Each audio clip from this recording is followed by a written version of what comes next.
نماز ما را از همه کارهای بد باز دارد. به خاطر ریا نخوانیم،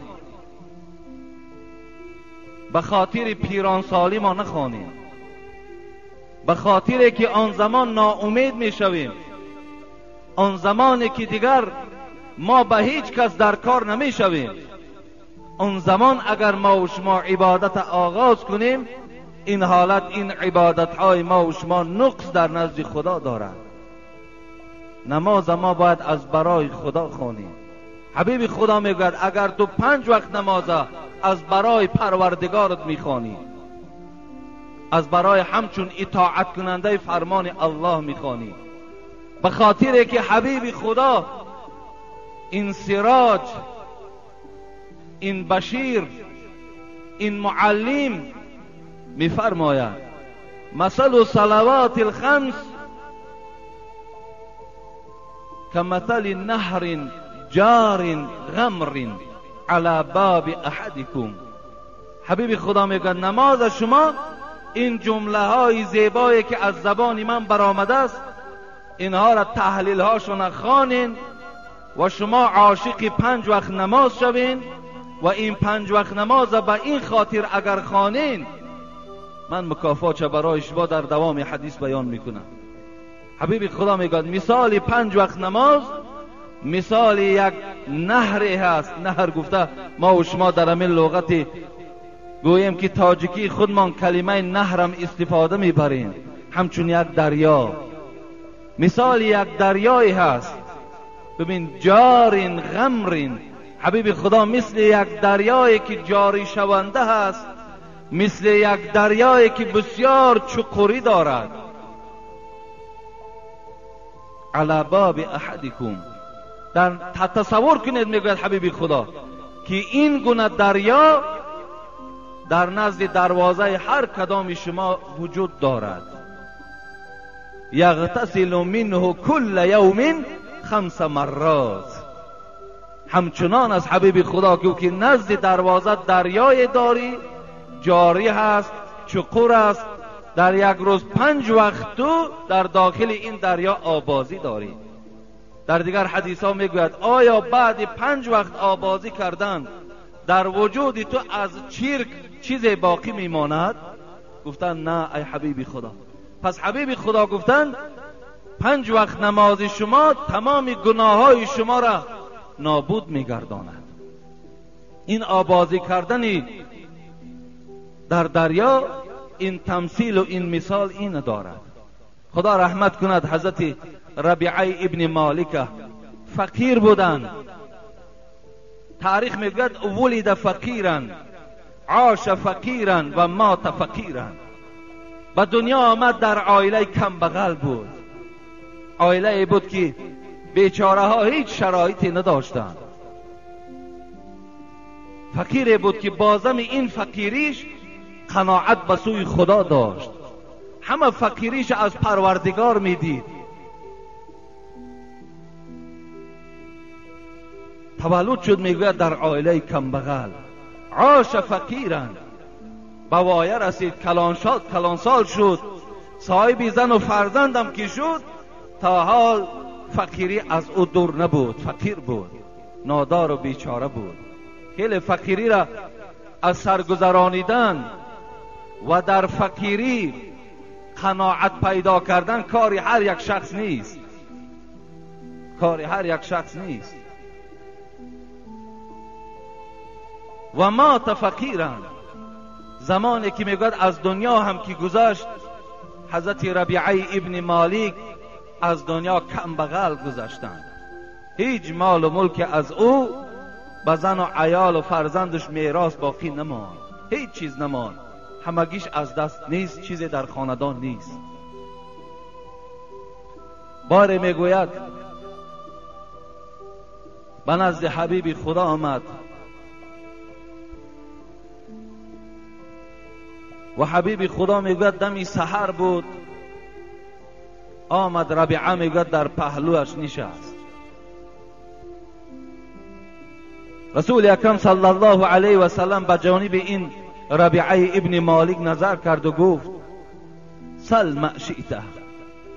ای ربیعه یک چیزی بخوا که من در حق تو دعا کنم. بخوا یکان چیزی. چی میخواهی؟ حضرت ربیعه که عاشق الله بود، عاشق محمد صلی الله علیه و سلم بود، عاشق قرآن بود، گفت خود حضرت یک ساعت به رسول اکرم طاقت نداشت. همیشه میگو من دوست میداشتم که فقط در پهلوی رسول اکرم باشم. خانه میرم، در خانه غمگین میشم تا چهره رسول اکرم اگر نظر نکنم. محب بودند، دوستدار بودند. میگد آب طهارت بر رسول اکرم میداد، کفش های حبیب خدا را پیش پا میگذاشت.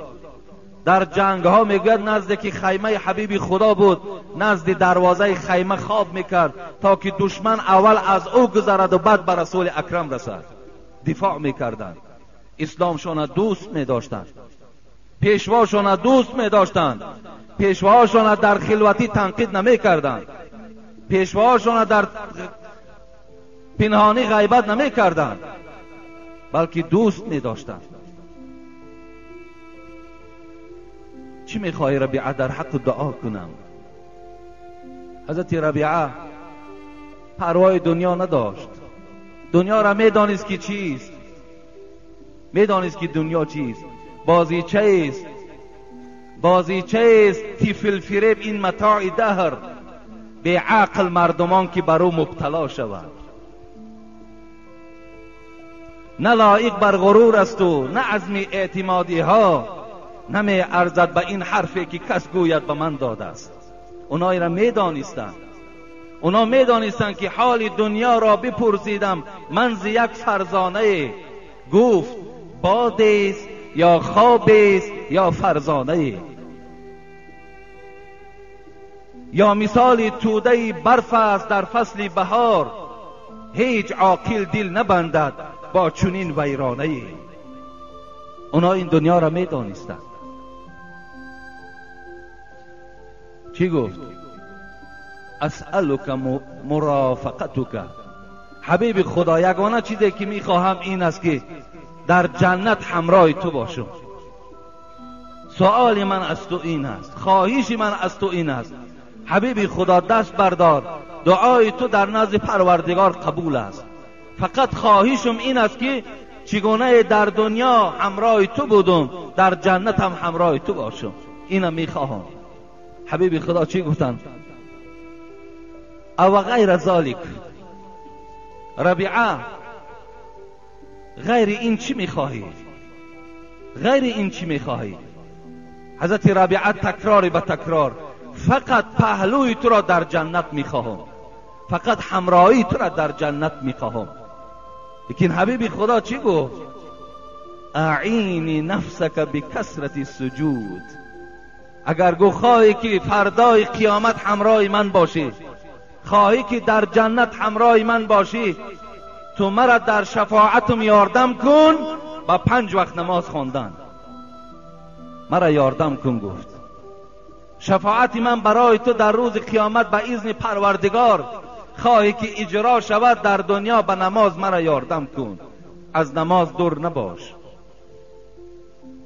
حبیب خدا گفتند اگر شما نماز از برای خدا خوانید، در این یگان مقصد و غرض نداشته باشید. نماز باشد که صدقاً از برای خدا باشد، نماز ریایی نباشد، نماز خودنمایی نباشد، نماز ناامیدی نباشد. دل جدا زبان جدا باشد، او کجا طاعت خدا باشد. نماز بسیار خوب خوانید. حضرت ابوبکر صدیق نماز میخواند، صحابه های گرامی میگفت مثل چوبی را که در زمین میخلانی مثل همون حرکت نمیکرد، میترسید. حضرت علی رضی الله عنه را نمازخوانیش در کتاب صحابه ها حکایت میکند، در بالای جای نماز میلرزید وقتی نماز میخواند. امروز این به پروایی ما و شما را فرا گرفته است. در بالای جای نماز با الله صحبت داریم، پروا نداریم. نمیدانیم که ما کدام امر اجرا کرده ایستاده ایم، در پیشگاه کی ایستادگیم. دل جدا زبان جدا باشد، او کجا طاعت خدا باشد؟ جسم در خانقاه و دل در سیر، این چونین بندگی چی خط و چی خبر؟ دست در سبحه زبان در یاد، در دست من تسبیح، دست در سبحه زبان در یاد، دل در انجام دنیوی فریاد. ظاهر خود حرقه پوشی ها، ظاهر من اگر ببینند، کسی که بیند میگد این مولوی است یا یگان شیخ است یا یگان صوفی است یا یگان ایشانزاده است.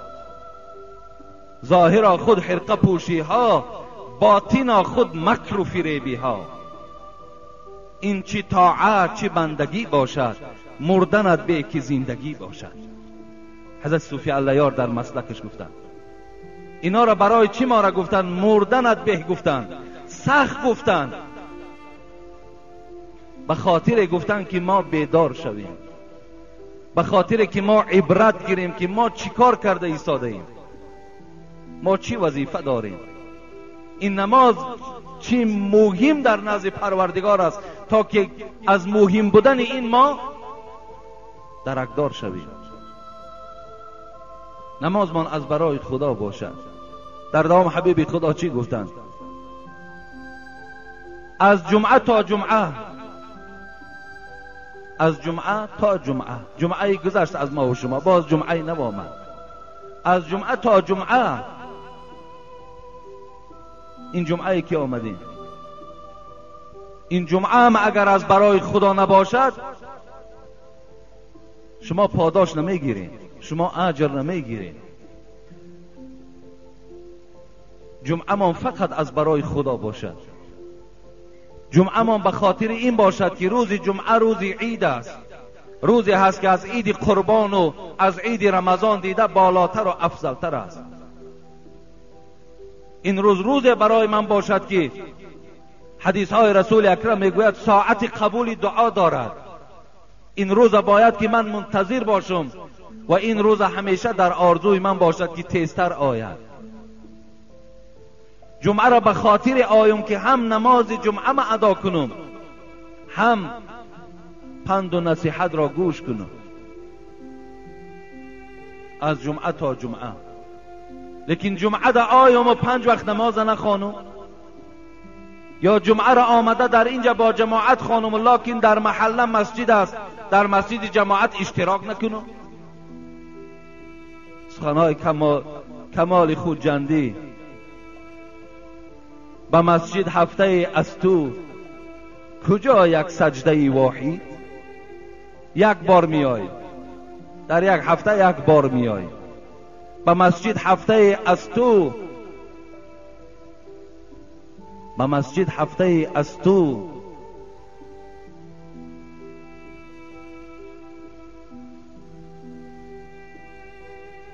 به مسجد هفته از تو کجا یک سجده واحد که در آینه زاهد به 6 روز دیگر فاسق. حضرت گفتن میدانین که چی کار کرده ایستاده که در آینه زاهد به 6 روز دیگر فاسق. از جمعه تا جمعه، از رمضان تا رمضان، حبیب خدا گفتن مکفرات ما بینهن. از نماز تا نماز، از جمعه تا جمعه، از رمضان تا رمضان، پروردگار گناه بنده را مغفرت میکند.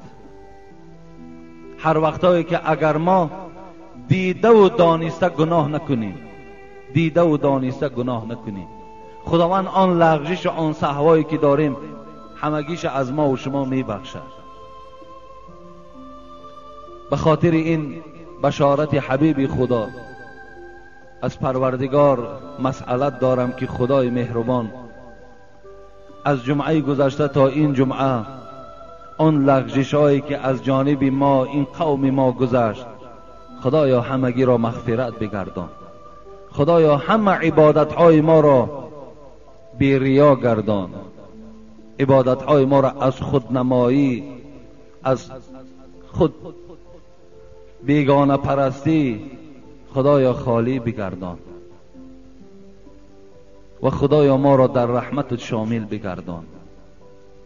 خدایا ما را روز قیامت همراه پیغمبران، همراه شهیدان، همراه مجاهدان، همراهان عاشقان مسجد، محبان الله محشور بگردان و خدایا خاتمه کار همه ما بندگانت را به خیر بگردان.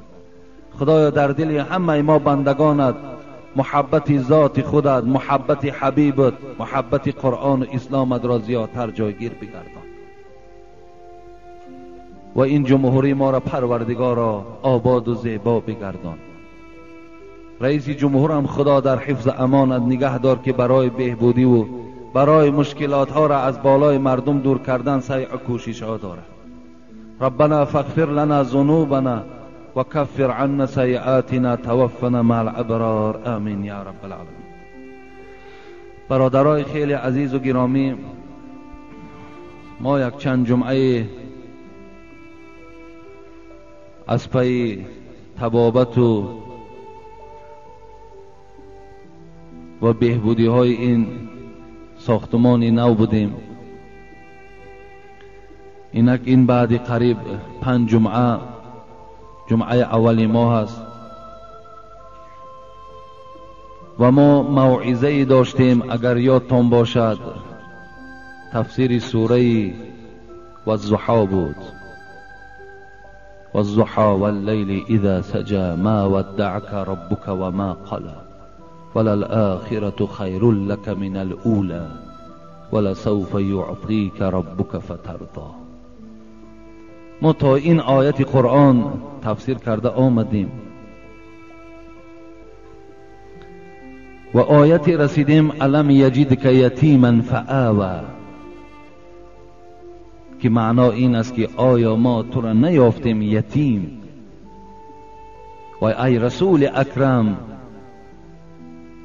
آیا ما برای تو جایگاه مأوای آماده نکردیم؟ اطراف این آیت قرآن ما صحبت نداشتیم و انشاءالله این آیت مبارکه را من جمعه آینده انشاءالله برای شما شرح میدهم، برای شما وصیح میکنم، زیرا که 3 یا 4 آیت دیگر از این سوره باقی مانده است. اینم به تکلیف چند برادرهای بود که در بین کنده شد، لیکن انشاءالله زنده و سلامت باشیم. این سوره مبارکه را تا به آخر من به شما تفسیر میکنم و خیلی سوالهای زیادم نزد من جمع شده است که چندین جمعه شد که ما فقط موعظه موضوع داریم، از سوال و جواب ها هم خیلی دور موندیم.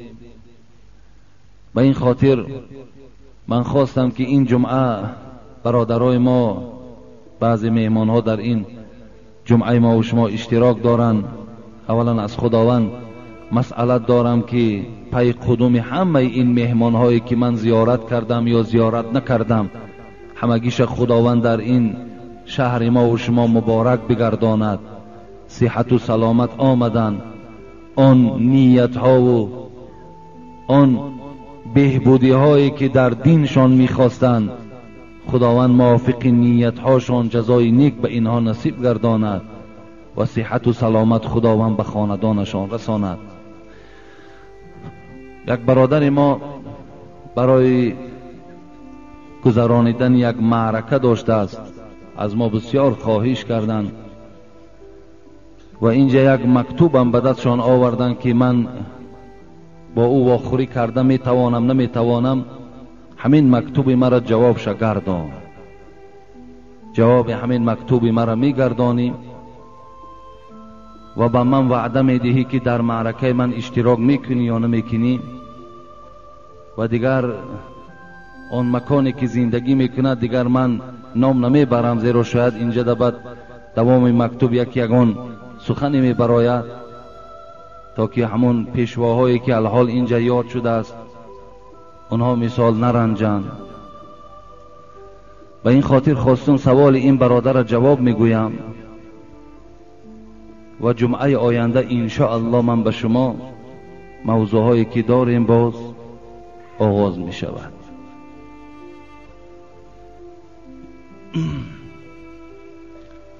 السلام علیکم اکای حاجی مرزا. داملای محترم، من شما را بسیار دوست می دارم، لکن یک چیز مرا بسیار ناراحت می کند. می خواهم شما را در توی خودم بیارم، لکن ملاهای ما را نمی مانند. می گویند که اینجا ملا نیست که از کلاب ملا میاری و می گویند که ملای بیار که ایشان زاده باشد تا که در این خانه برکات شود. داملا شما ایشان هستید یا نه؟ من شما را می خواهم چی کار کنم؟ اگر گویم که حاجی مرزا ایشان هست آیا دروغگو هستم؟ من خودم ایشان نیستم. دویم سوال، آیا حضرت عمر مینوش بود یا نه؟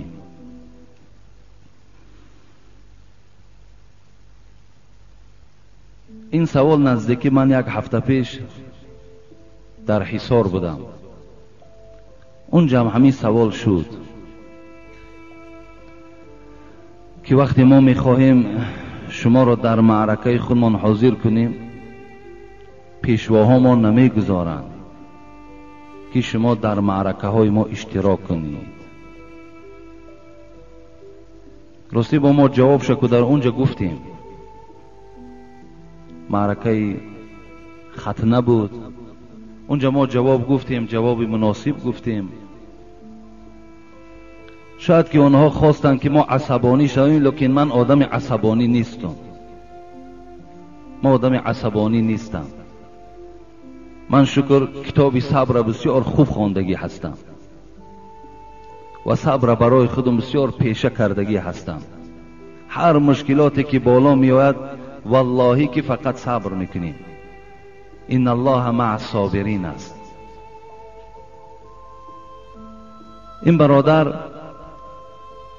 ما را دوست نمی دارد، بلکه اینا سخن خدا و پیغمبر را دوست می دارد.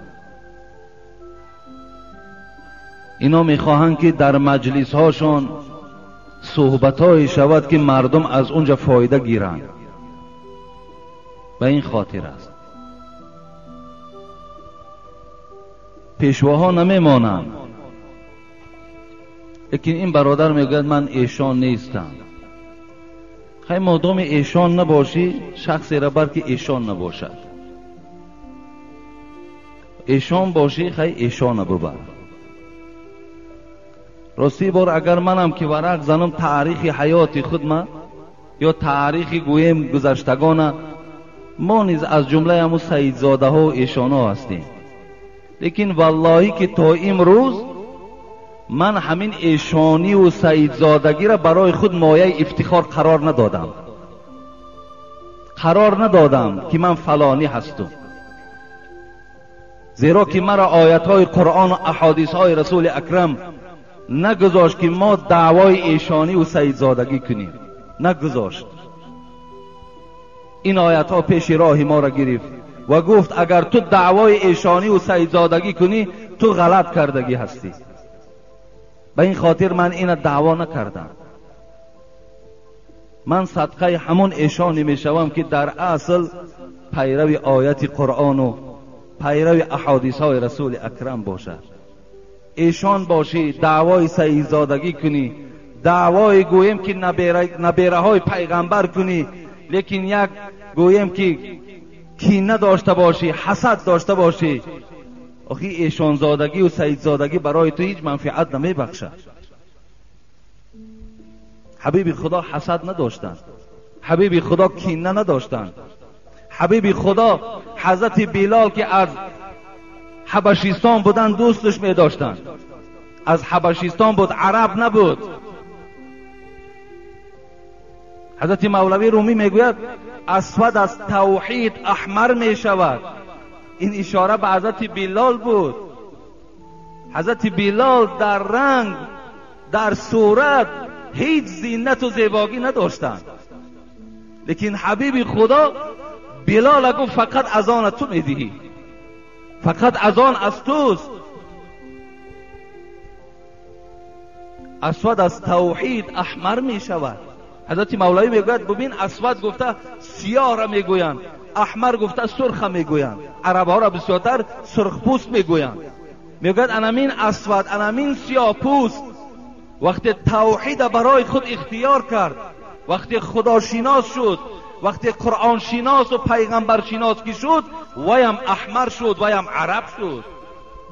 اسود از توحید احمر می شود، خیش فاروق و ابوذر می شود.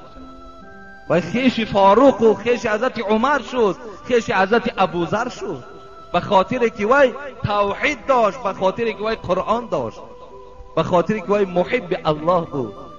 که وقتی او را مشرکای عرب عذاب میکردن، به جز کلمه احد از زبانش چیزی نمی برآمد. حبیب خدا نگفت تو از حبشیستان هستی، نگفت تو سیاه‌پوست هستی، تو جدا.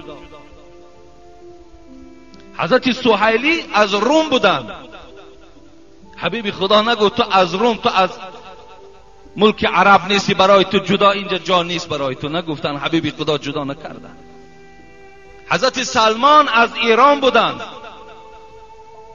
حبیب خدا برای خود و یار، برای خود و همصحبت دوست انتخاب کرد. این بود فعل پیغمبری خدا. مردم جدا نمی کرد، تو کلابی و تو حصاری و تو غرمی. والله که من نمیدانم من کجاگی هستم، من تاجیک هستم، من از تاجیکستان هستم، ما نمیدانیم این چیزا. و همیشه مسئولیتم همین است که باید آن علمی را که خدا به من داده است، اگرچه اندک است، از همین اندک مردم استفاده برند. این از وظیفه من.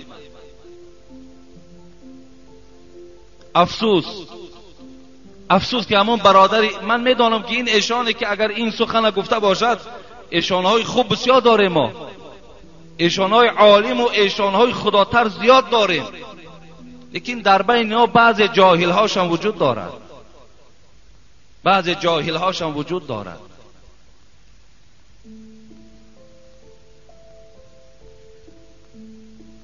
حبیب خدا در مدینه منوره بالای اشترچی گفتند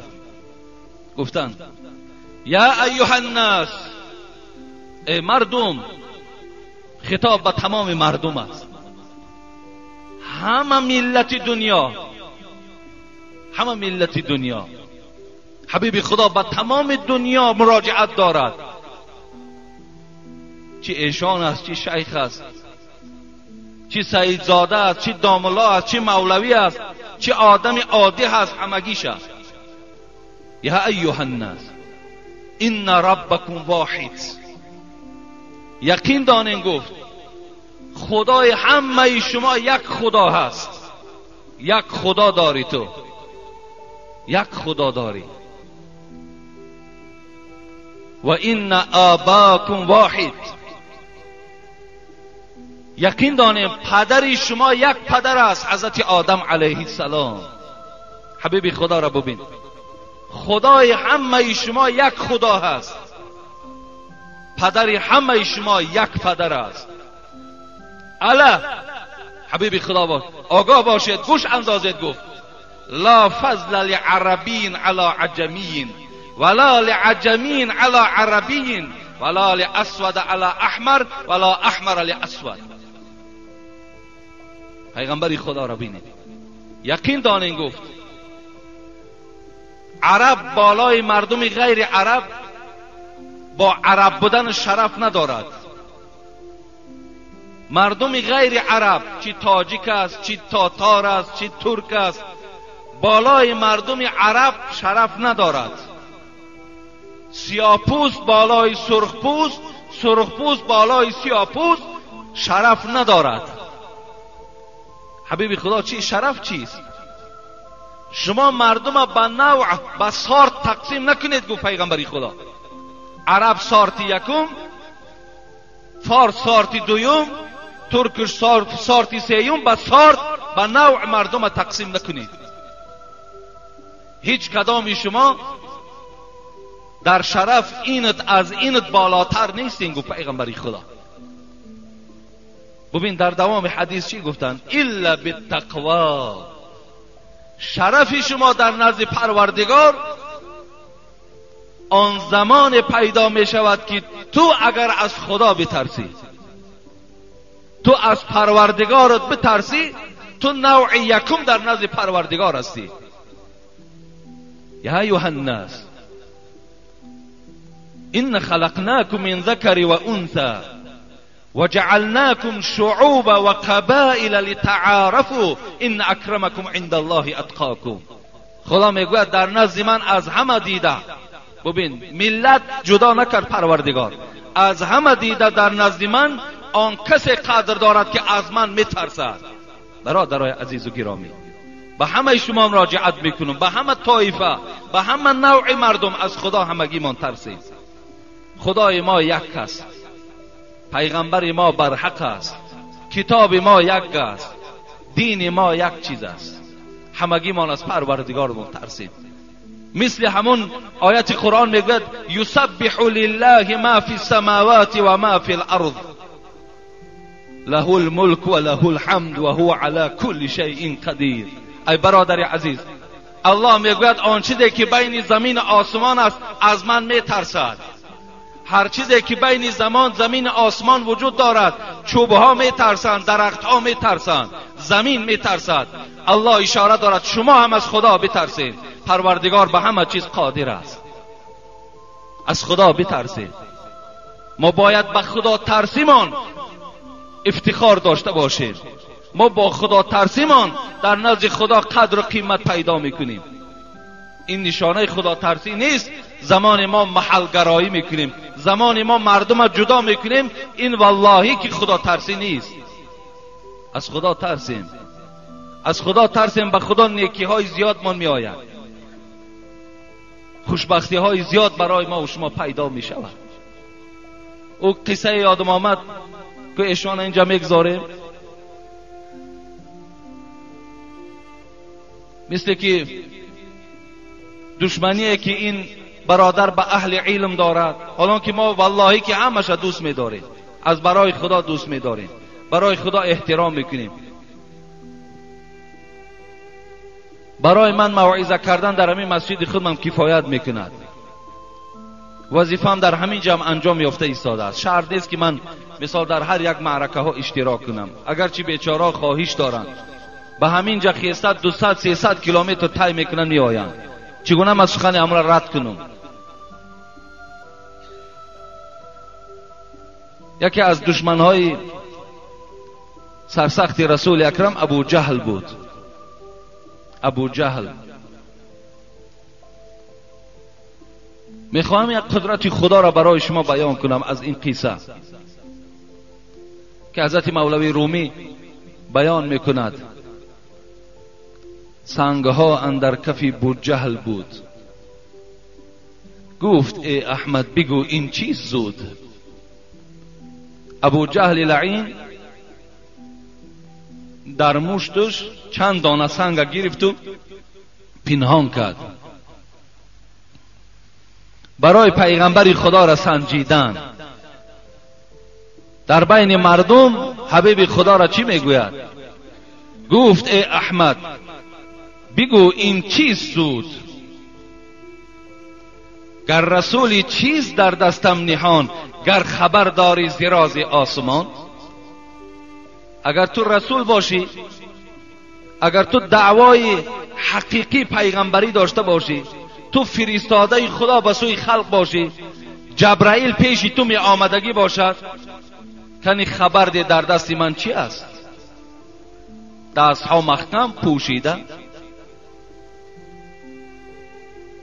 رسول اکرم در بین مردم همه منتظر از رسول اکرم چی جواب می آید. گفت چون خواهی بگویم کان چی هاست یا بگویم آن که ما حقیم وراست.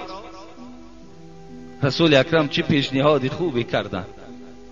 گفتن ای ابو جهل میخواهی که گویم که در دست تو چیست؟ گفت بله. گفت میخواهی که آن چیزی که در دست داری همون شهادت دید که من رسول برحقم؟ میخواهی؟ اینش که آسان تر است. من برای تو بیان میکنم در دست تو چیست، لیکن اگر خواهی آن چیزی که در دست داری برای برحق بودن من همونها زبان پیدا میکنن شهادت میدهند. میخواهی همینه؟ گفت بوجهل این دوم نادرتر است. بوجهل گفت بسیار اینش گفت کمچین است. گفت های گفتن خودت گفت میلش، لیکن اینها وقتی که شهادت دهند اینش تعجب آور است. گفت همینشا میخوام. گفت همینشا میخوام که آن چیزی که در دست دارم زبان پیدا کنن و شهادت دهند که تو رسولی برحقی. گفت بوجهل این دوم نادرتر است. گفت آره حق بر این قادرتر است. حبیب خدا گفت ای ابو جهل تو معرفت نداری، تو فرهنگ نداری، تو انسان کامل نیستی. افسوس گفت این چیزی که تو پیشنهاد داری در نزد قدرت پروردگار من پیدا کردن این هیچ قدری ندارد. گفت تو به قدرت خدا شناس نیستی. گفت همون خدایی که والله اخرجکم من بطون امهاتکم لا تعلمون شیئا وجعل لكم السمع والابصار والافئده لعلكم تشکرون. در سوره زنبور، در سوره نحل پروردگار چی میگوید؟ رسول اکرم گفت تو از همان خدایی که میفرماید والله اخرجکم من بطون امهاتکم، من آن پروردگاری هستم که شما را ای مردم از شکم مادر بیرون برآوردم. من بطون امهاتکم لا تعلمون شیئا، شما چیزی را نمیدانستین. وقتی من شما را به دنیا آوردم شما هیچ خیرت نداشتین، شما عقل و تمیز نداشتین. مرغک از تخم برآید روزی طلبد، آدمی بچه ندارد خیرت و عقل و تمیز. شاعر میگوید ای مردم میگوید ببین از شما دیده یک چوجه مرغ با عقل از درون تخم میبراید، زمانی از تخم میبراید در حال از پای رزق روزیش میشود. فهم شبین. لیکن آدم وقتی تولد میشود نمیداند رزق چیست، تمیز ندارد، فهمیش ندارد. پروردگار گفته لا تعلمون شیئا، من وقتی شما را از دامن مادر بیرون پرتافتم شما عقل نداشتین، شما فهمیش نداشتین، شما معرفت نداشتین. والله جعل لكم السمع والابصار والافئده لعلكم تشکرون. خدا گفت من بودم آن پروردگاری که برای تو گوش دادم، من بودم آن پروردگاری که برای تو چشم دادم، من بودم برای تو پروردگار که این عضوهای تو را دراز کردم، این عضوهای تو را راست کردم تا که تو عبادت پروردگارت را کنی، تا که این گوشها و این چشمها و این دستها را در عبادت پروردگارت صرف کنی. برای دروغ گفتن، برای غیبت کردن، برای مردم از ظلم کردن، برای بیرحمی ما تو را نفرستادیم، این اعضاها را برای اون نداده. یک برادر امروز سوال میکند که یک حاجی از یک برادر قرض میگیرد، میگوید که من دوام 3 روزه پولی تو را برقرار میکنم، لیکن چی است؟ لیکن از بین چند روز میگذرد قرآن بزنم، شریعت زنم، میگوید که من پولی تو را برقرار میکنم، لیکن پول برقرار نمیشود، ساعتی وعده کردگی وفا نمیشود. آیا خدا این چشم و این گوشه برای این داد که بندگان خدا را فریب کنی؟ تو حاجی شده شرم نمیداری؟ چگونه من در راست تو نگویم که خر عیسی گر برش به مکه گرچه آید هنوز خر باشد؟ این حضرت سعدی گفته. چخیل من در راست تو بر این حاجی نگویم این مصرع‌های بهترینه که حضرت سعدی گفتن. بعد اصل گدا چو خواجه گردد ننکوست. بعد اصل گدا چو خواجه گردد ننکوست. مغرور شود نداند از دشمن و دوست. گر دایره کوزه ز گوهر سازند از کوزه برون آورد که دروست. این گوشها را پروردگار گفت من برای فریب مردم ندادم، این چشمها را برای خیانت ندادم، این زبانها را برای غیبت و فریب کردن مردم من ندادم. تو چیزی را نمیدانستی.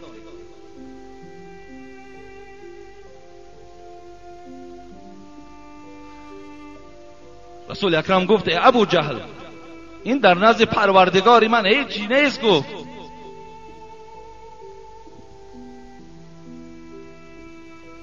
بوجل این دوم نادرتر است. گفت آره حق بر آن قادرتر است. مردم همه نظارت دارند، مردم همه گوش دارد، مردم همه گوش ها به سوی مشت ابو جهل است. کنی از اونجا چی صدا می براید؟ زمان بود مهربانی پروردگار نسبت رسولش بیدار شد. از میانی مشت او هر پاره سنگ ها داشت.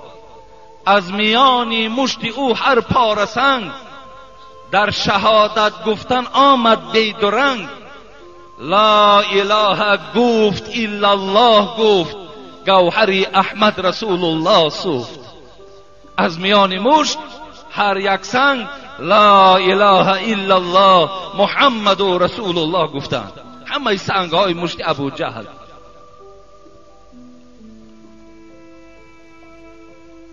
چون شنید بوجهل، چون شنید از سنگ ها بوجهل و این زد ز خشم سنگ ها را بر زمین. ابو جهل که این صدا را از سنگ ها که شنید، از سنگ بیجان وقتی شنید در حال غضبناک شد و این سنگ ها را در زمین زد که شما هم حق نیستین. قدرت پروردگار را ببین. حضرت مولوی خدا رحمتش کند رومی میگه رسول را استونی حنانه بشناخت، ابو جهل آدمی و دشمنی ساخت. رسول اکرم از بالای چوب خرما منبرای ما واری زیبا نداشتند. از بالای خود خرما چوب خرما می برآمد مردم موعظه میکردند. وقتی منبری نو برای پیغمبر خدا ساخته شد، حبیب خدا آن کنده خرما را ترک کرد، بالای این منبر برآمد. همون چوب بیجان، همون چوب بیعقل، صحابه پیغمبر میگوید مثل کودک گریه میکرد که حبیب خدا از بالای من پایان شد، حبیب خدا مرا ترک ساخت. همون چوب گریه میکرد. حضرت مولوی گفتن ببین رسول را استونی حنانه بشناخت، همون یک چوب بیعقل پیغمبر را شناخت. ابو جهل آدمی و دشمنی ساخت. لیکن ابو جهل آدم بود و بازم آدمش چی بود؟ دشمنی کرد. من چی گفتنی هستم؟ این برادری که از ما تکلیف دارد، همون برادرای پیشواهایی که دارین از خدا بترسین. خدا بسیار قدرت بلند دارد. شما همگی کوشش کنین که ما همه یک جایه باشین، یک جایه مردم از ضلالت و خرافات و بدعت و گمراهی مردم نجات دهیم. در بین ما و شما باید جدایی نباشد. خدای ما یک است، پیغمبر همه ما و شما یک است، قرآن همه ما و شما یک است. آن ناکسان که فخر به اجداد میکنند چون سگ به استخوان دل خود شاد میکنند. محمد صاحب ایرانی میگوید هر کسی به اجدادش فخر میکند، هر کسی من فلانی هستم گفته در بین مردم خودش معرفی میکند، چون سگ به استخوان دل خود شاد میکند. مثل یک سگی که یک استخوان مییابد به همو افتخار میکند. از این خاطر برادر عزیز و گرامی، قصه مولوی جنون خان معدن حاله یک قصه از رسول اکرم بین فاطمه هست. همین خانت انشاءالله من باوری دارم هر ایشان شیخی که باشد باور که بیدار می شود. بر روز حضرت سلطان ابرار بفرمود از لب شیرین شکروار به سوی فاطمه ای امت الله بترس از ذکر حق، بترس از حق، بگو ذکر آگاه. ببین روز فاطمه را میگوید حبیب خدا گفت ای فاطمه، گفت از خدا بترس، گفت همیشه ذکر پروردگار را بکن. دخترشون فاطمه را، ولی کجا چند پشتی او را گویم؟ دختر پیغمبری خدا، دوستدار یکی از دخترهای دوستدارش. من نازکی پیامبر زاده ام، من میان بندگان آزاده ام. من حضرت مولوی میگوید یکی مبادای ای فاطمه، نه نازی که من دختر پیغمبری خدا هستم، هیچ وقت نناز، میان بندگان آزاده ام. من به فردا از عمل پرسند بسیار، زیزاد و نسل کی پرسند هشدار. ای فاطمه فردا از عملت میپرسند، فردا از شرم و حیا میپرسند، فردا از عبادتت میپرسند، از زاده کی، پدرت کیست، از اینا نمیپرسند. حضرت مولوی گفتند، رسول اکرم گفتند مکن تکیه به من زینهار زینهار، که محشر روزی سخت و کاری دشوار. ای فاطمه به من تکیه نکن که قیامت بسیار روزی سخت است. در آخر حضرت مولوی میگوید چونین گفت آن سعیدی فقر خاتم، تو باشی از نسب میلافی هر دم. و حبیب خدا نسبت دخترش اینه میگوید تو باشی از نسب دارید می نازی. به این خاطر ما نازی به این نداشته باشیم، فقط به خدا ترسیمان در نزد مردم افتخار داشته باشیم، فخر کنیم. انشاءالله این ما و شما نجات میابیم. لیکن این برادری که به من مراجعت کرد، ما کو و ایشان میخواهد نمیخواهد، ما قبول کردیم، ما میریم همونجا انشاءالله. باز همون داملا را میبینیم، قطعش انشاءالله صحبت هم میکنیم. کنی ما مثال چی زلال و چی خلال آوردیم که مثال ما را نمیخواهد. ما را حکومتدارا میخواهند و پیشوا نمیخواهند. حکومتدارا ما را سلام میدهند، حکومتدارا ما را احترام میکنند، همه اونا بیچاره از ما دعا میگیرند همون جایی که من میرم. پیشواها نمیخواهند. خودتون خلاصه برارید. برای همین خدا هدایت چون کند، خدا توفیق شون دهد. خداوند همه حسد و کینه را از دل اونها دور کرده، در جای این حسد و کینه محبت و اخلاص خدا جایگیر کند. اینجا در سوال دویمی که این برادر از ما کرده است، آیا حضرت عمر خیام مینوش بود یا نه؟ حضرت عمر خیام مینوش نبودن دادرای عزیز، اگرچند که اون می که حضرت خیام در رباعیات هاش یاد میکند، این می مجازی نیست، می حقانی هست. این می از اون می نیست. اگر ما میتونیم که مصرعهای شعری حضرت عمر خیام از حافظ شیرازی پرسیم، او حضرت برای ما بیان میکند که آن می که ما در مصرعهای شعری میگوییم چی هست. المنت لله که در میکده باز است. بین حضرت حافظ میگوید شیرازی هزارها شکر که در میکده، این گویم جای دری که در اونجا می فروخته می شود، شکر که همون درک شده است.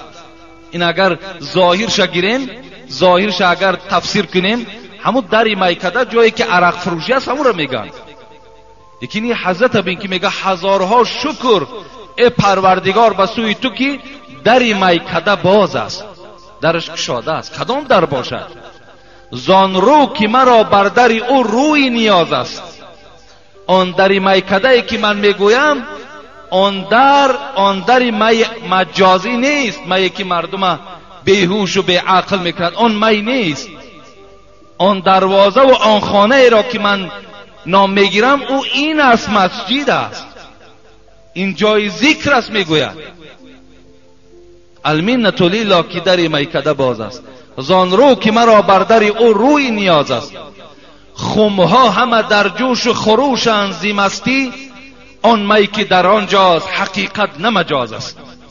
خمها را بین میگوید، خم وقتش همین مثال می میپختند، مثال وای میگذاشتند تا که وای مثال گویم گرادوس پیدا کند، درجه پیدا کند، تا که بعد مردم از اون نوشیده و مدهوش میشدند.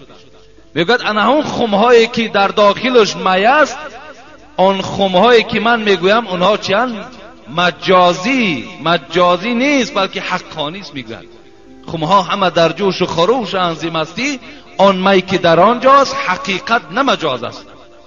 از وی انکم ببین می که امروز مثال گویم که جامعه ما و شما را فساد میکند، فرزندای ما و شما را از راه درست بیراه میکند، اشاره به اون می کرده حافظ چی میگوید؟ از وی همه مستی و غرور است و تکبر، و از ما همه بیچارگی و عجز و نیاز است. اون می تکبری و غرور و همه در اون می است. این می که ما میگوییم همگیش بیچارگی و عجز و نیاز است. به این خاطر عمر خیام، این پدری چگونه که اعلان کرده بودیم خیمیا میگویم پدری خیمیا بود. این پدری بود که همون جدول مندلیوی که امروز دنیا در مندلیو میگن عمر خیام خوابانیدن، انا اساسگذار انمون جدول مندلیو عمر خیام بود. نام نیوتن در روی دنیا مشهور، اولین قوه جاذبه را کی کشف کرد؟ عمر خیام کشف کرد. لیکن نام عمر خیام نیست، نام عمر خیام با مینوشی برآمد و نام اونها عالم. مرحمت پیشواهای ما چی ها کردند، خدا رحمتشان کنه. خدا نگه داره. رئیس جمهورم سفارش داد به نزدیکی، اگر یادتان باشد، همین یک گویم 10 عصر پیش کتابهایی که از عصر ده این جانب کدام شاعرایی که داشتیم همگیش تاریخش دارم میبرایم، کیا هستند، چی خدمت کردن به مردم، همش شناس میکنن. این بهترین اقدام است. ما باید شناسیم که عمر خیام کیست. عمر خیام در دوره مکتب میانم ما نمیفهمیدیم این می عشق خدا است، نمیگفتن ما را. حالا که این شیخ سعدی را ببین، ابو علی بن سینا را میخواندیم نمیگفتن این حافظ قرآن است، نمیگفتن.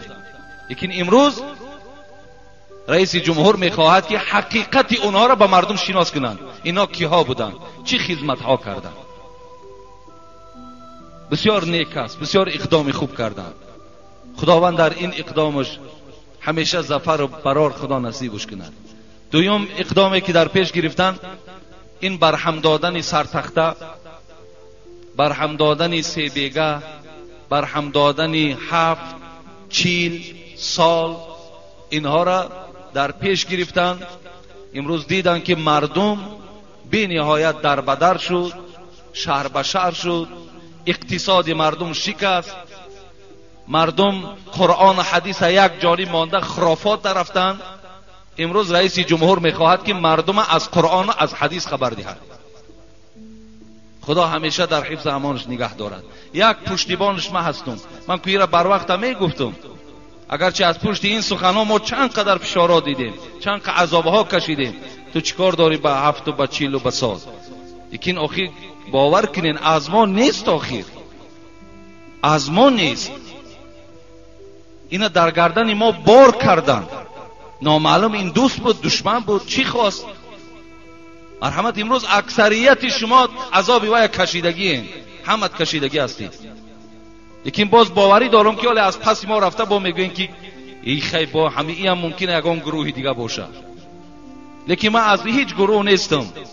من از همون گروهی هستم که فقط آرامی میخواهم و فقط میخواهم که شما از مشکلات دور شوید. همون اسلام آسان و همون اسلامی گویم که عبارت از بیخراجاتی و عبارت اهمیت دادن به مال و ملک است، انا همون اسلام هم برای شما میخواهم، نیست از ما و شما.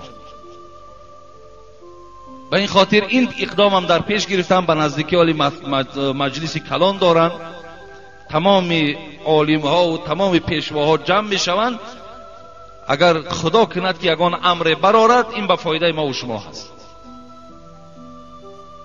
چیزی که ثواب ندارد، چیزی که اجر ندارد. اینا در مسجد ما و شما شکر قریب 4-5 هزار آدم میبرد. انشاءالله اینجا اهل علم زیاد است. اگر باور که من صدقه اونا میشم که یا حجت برای من بیارن که این پنجشنبگی وجود داشت است کو، این 7 بود است کو، این 40 بود است کو، لیکن نمیابی، عکسش میابی. مرحمت تماشا کو. اگر شاید بعضی‌ها گویند که این از مذهب بیرون است، مذهب ما درست است، لیکن ابن عابدین شامی مذهبی نیست. رد المحتار کتاب دارد. او حضرت مکروهش گفتند، اجازت نیست گفتند. آیا وهبه زحیلی صاحب مذهب نیست؟ اون کسان به مکروهی اینا خواندن، مکروه است گفتند. اشتراک کردن خوردنش مکروه است گفتند. علی قاری یکی از بدعت‌های زشترین گفته است. علی قاری یکی از صاحبان مذهب مشهور ابو حنیفه است. در کتابش میگه که از بدعت‌های زشترین مردم انا همین 3 بیگه و 7 و 40 و دیگر هست. صاحب مذهبن کو، همش صاحب مذهب دارن هر کدامش. برای همین اینا را ما خوب قبول کنیم. این سخنرانی رئیس ما و شما همگی دستگیری کنیم. والله که به فایده ما و شما هست، به فایده ما و شما هست. خب